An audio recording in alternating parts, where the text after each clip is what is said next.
चलिए आज हम क्लास 10th का हिंदी यानी ये क्लास 7th का हिंदी चलता है 10th में। उसके बाद हम चलते हैं 8 का हिंदी, 7th का नहीं सॉरी। चलते हैं पहला क्वेश्चन, चैप्टर नंबर 2, ईदगाह कहानी। आपको ईद के दिन अमीना क्यों उदास थी? ईद के दिन अमीना क्यों उदास थी? अमीना पर चर्चा हो रहा है। ईद के दिन इसलिए उदास है क्योंकि उसके घर एक दाना भी नहीं था। फिर हामिद कैसे अकेले 3 कोस चल करके ईदगाह जाएगा? हामिद एक छोटा लड़का था जिसके कारण वह चल करके ईदगाह नहीं जा पा रहा। उसके बाद है दूसरा क्वेश्चन, हामिद मिठाई या खिलौनों के बदले चिमटा का चयन करता है, क्यों? हामिद मिठाई या खिलौनों के बदले चिमटा का चयन करता है, क्यों? चलिए, अगर बच्चापन में यदि बच्चा अभावग्रस्त हो तो यानी जवान हो तो जवान की तरह सोचने लगता है। जवान की तरह सोचने मिठाई लेने से केवल जी में स्वाद आता है। खिलौना भी मिट्टी के बने हैं जिस पर पानी पड़ते ही उड़ जाएंगे और ठोकर लगते ही चूर चूर हो जाएंगे। चिमटा न कभी टूटेगा न फूटेगा। यह दादी के काम आएगा। इसलिए हमें सब कुछ सोचकर खिलौनों के बदले, मिठाई के बदले अपने दादी के लिए चिमटा पसंद करता है। उसके बाद है तीसरा क्वेश्चन, मेला जाने से पहले हामिद दादी से क्या कहता है? मेला जाने से पहले हामिद दादी से कहता है, तुम डरना नहीं अम्मा, सबसे पहले आऊँगा, बिल्कुल नहीं डरना। अपने हामिद ने अपने दादी को हौसला दिलाने के लिए ये बात कहते हैं कि मेला जाने से पहले हामिद दादी से कहता है, तुम डरना नहीं अम्मा, मैं सबसे पहले आऊँगा, बिल्कुल नहीं डरना। उसके बाद है चौथा क्वेश्चन है, मेले में चिमटा खरीदने से पहले हामिद के मन में कौन सा विचार आया? वर्णन कीजिए। हामिद का मन में कौन सा विचार आया? वर्णन कीजिए। क्वेश्चन ये कर रहा है, मेले में चिमटा खरीदने से पहले हामिद का मन एक जवान की तरह सोचने लगता है। मेले में चिमटा खरीदने से पहले हामिद का मन एक जवान की तरह सोचने लगता है। एक छोटे बच्चा जवान की तरह सोचने लगता है।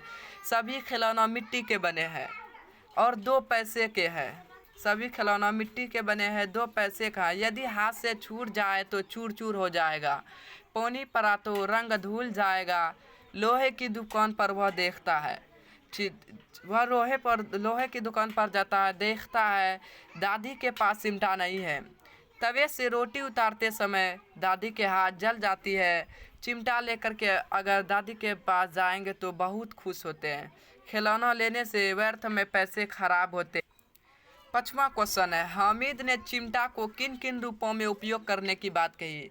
यानी किन किन रूपों में वो करने की बात की। ये भी आई क्वेश्चन है। इस बार भी ये क्वेश्चन पूछा गया था कि हामिद ने चिमटा को किन किन रूपों में उपयोग करने की बात कही। ये क्वेश्चन आप लोग ध्यान में ज़्यादा रखिएगा।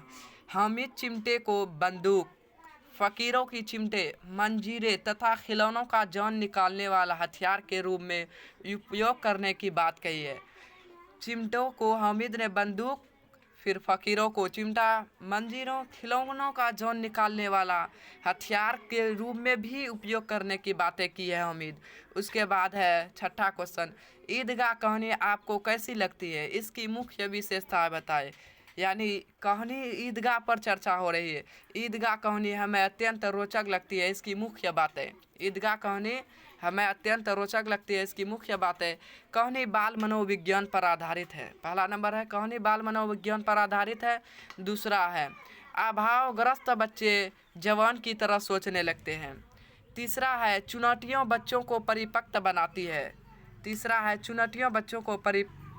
उसके बाद 7वां क्वेश्चन है, चिमटा देखकर अमीना आपके मन में कैसा भाव जगा? यहाँ चिमटा होना चाहिए मगर चिमटा हो गया, थोड़ा गलती हो गया, उससे कोई दिक्कत नहीं, चिमटा आप लोग दे दीजिएगा।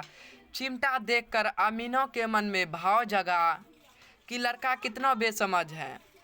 न कुछ खाया न पिया, सिर्फ चिमटा लेकर के घर आया। दादी सोचने लगी, हामिद में कितना त्याग, सद्भाव और विवेक है। बच्चे की मिठाइयाँ खाते देखकर मन ललचाया होगा, लेकिन बुढ़िया दादी का ख्याल बना रहा। हामिद इसमें अपने दादी का ख्याल रखता है कि चिमटा नहीं है मेरे दादी के पास, रोटी उतारते समय हाथ जल जाते हैं, इसलिए उसने चिमटा लेते हुए अपने दादी के पास आया। दादी ने इतना खुश हुआ चिमटा देखकर